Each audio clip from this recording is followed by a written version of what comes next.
Selamat berjumpa kembali dengan saya Kakak Suminta. Saya lama sudah tidak broadcast baik di YouTube maupun di Facebook tentang masalah-masalah umum.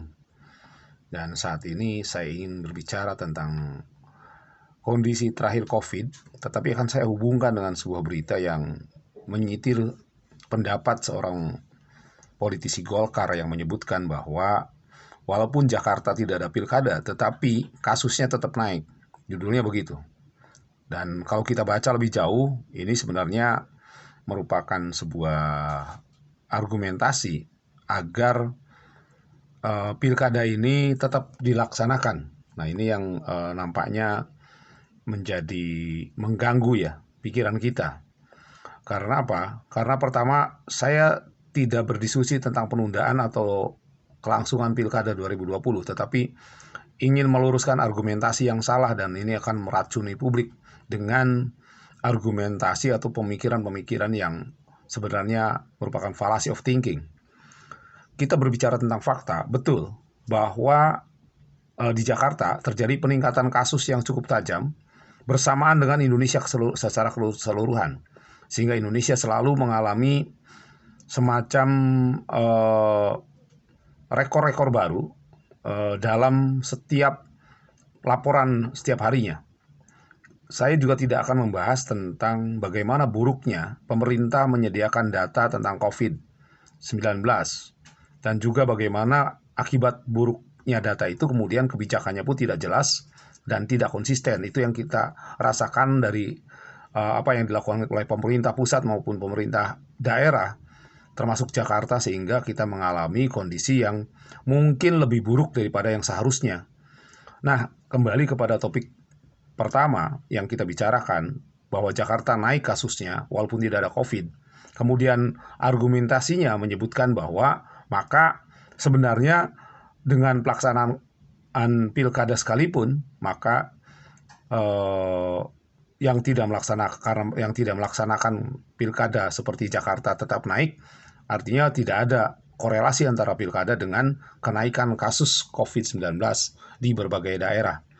Terus seperti yang kalau kita jumlahkan di Indonesia yang angkanya perharinya sudah mencapai di atas 5.000 orang misalnya. Nah, kita breakdown dari apa sih sebenarnya yang terjadi pada saat ini di Jakarta dan luar Jakarta. Kalau kita fokus pada pilkada, maka yang terjadi, saya akan membicara tentang pengalaman pribadi. Pengalaman pribadi itu begini. Saya bertemu dengan banyak rekan-rekan dari berbagai daerah, sebagian besar adalah dari luar Pulau Jawa. Itu antara bulan Juni, Juli, Agustus kemarin, sampai awal September.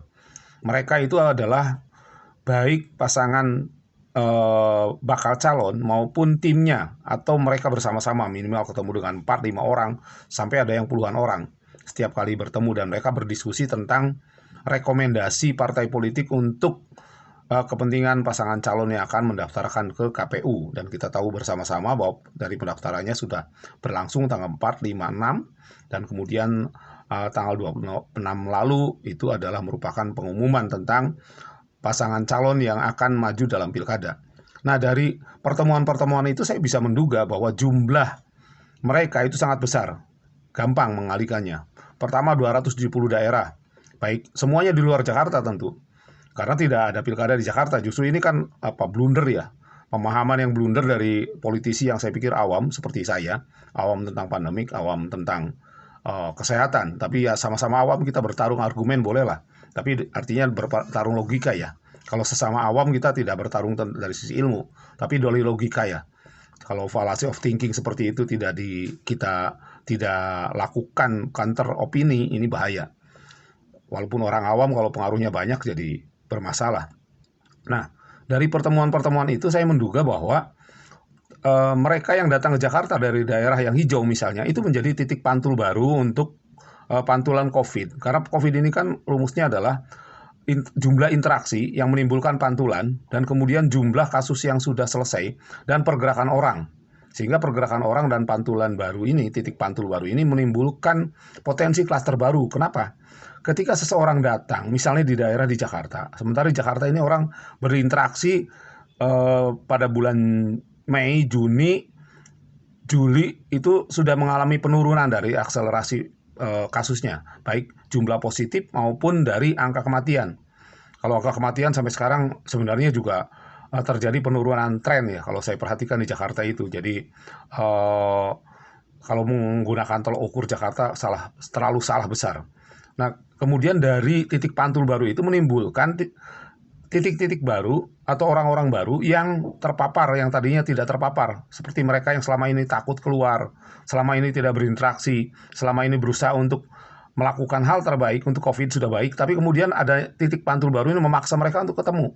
Misalnya pimpinan partai politik, pengurus partai politik, penyelenggara pemilu, bahkan sebenarnya bukan hanya para bakal calon dan timnya yang datang dan pergi, tapi juga para penyelenggara pemilu, mereka yang berada di pemerintahan atau swasta yang berhubungan dengan pilkada, mereka masuk keluar Jakarta.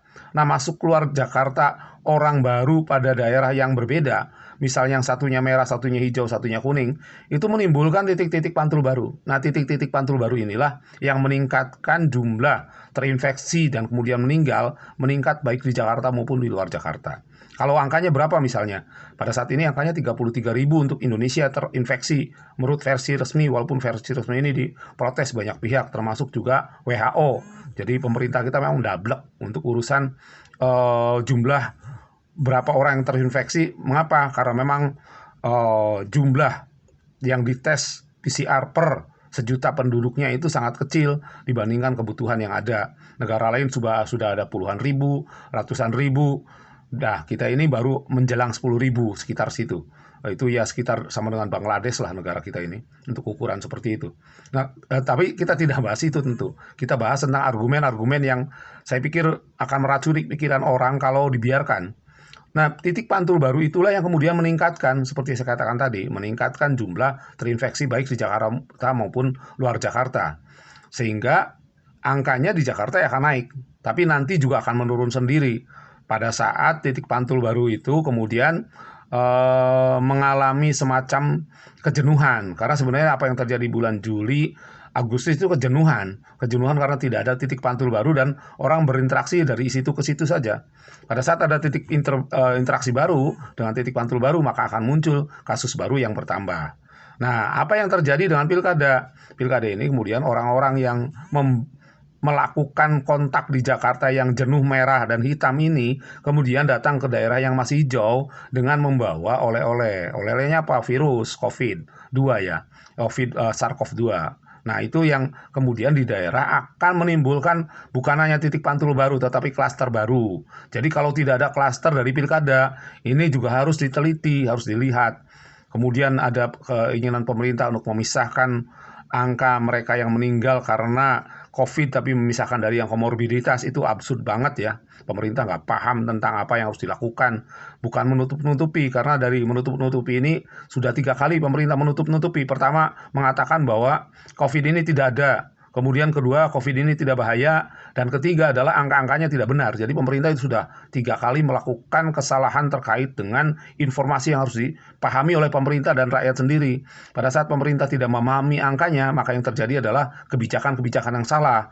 Pada saat rakyat tidak memahami karena pemerintah salah memberikan informasi, maka yang terjadi adalah pengabaian. Dan ini mempercepat kondisi kita terpapar COVID. Nah, itulah saya pikir Indonesia ini hebat sebenarnya. Jika saja pemerintah dan rakyatnya, pemerintahnya paham, mempunyai data yang benar, kemudian rakyatnya paham, kemudian melakukan hal yang benar tentang penanganan COVID, sudah selesai kayaknya kita ini untuk melawan COVID ini. Tetapi karena ya sama-sama tidak benar, terutama pemerintahnya dalam mengumpulkan data dan kemudian memahami apa yang terjadi, kemudian juga rakyatnya mendapatkan informasi yang tidak tepat, maka ini yang terjadi.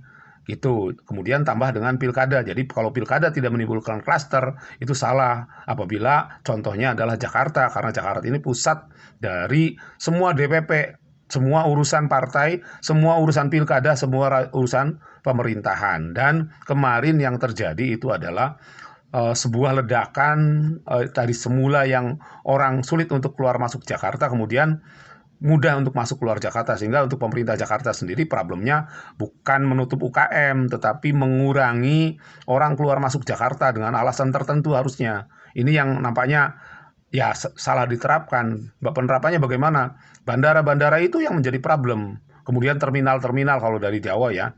Nah ini kan bisa dilakukan hal-hal yang ataupun ya pengecekan-pengecekan secara berkala sehingga ada angka-angka yang bisa kita jadikan acuan bahwa memang banyak orang yang keluar masuk Jakarta. Saya pernah mendapat itu ya informasi tentang jumlah orang keluar masuk dari traffic online atau traffic internet. Nah ini juga menarik kalau ada data baru. Kalau pemerintah dengan data yang seperti sekarang, saya pikir ya mau gimana pun datanya udah salah, sudah terlalu kecil, kemudian juga kebijakannya juga tidak konsisten. Jadi untuk argumen bahwa Jakarta tidak ada pilkada, kemudian menjadikan Jakarta itu sebagai contoh bahwa membesar tanpa pilkada, sehingga yang pilkada pun ya dianggap saja sama saja, sehingga pilkada tetap bisa dilaksanakan. Ini tidak mendasar sekali. Mungkin teman-teman pandemiologi atau ahli kesehatan sosial atau kesehatan virologi bisa membantu lah untuk mencari semacam argumentasi yang tepat. Tapi sayangnya sampai saat ini saya tidak mendapatkan itu. Sejak awal itu tidak menemukan ahli-ahli pandemiologi ataupun virologi ataupun kesehatan yang kemudian memberikan rekomendasi-rekomendasi yang cukup yang memberikan kita keyakinan bahwa kita mampu untuk mengatasi pandemik ini.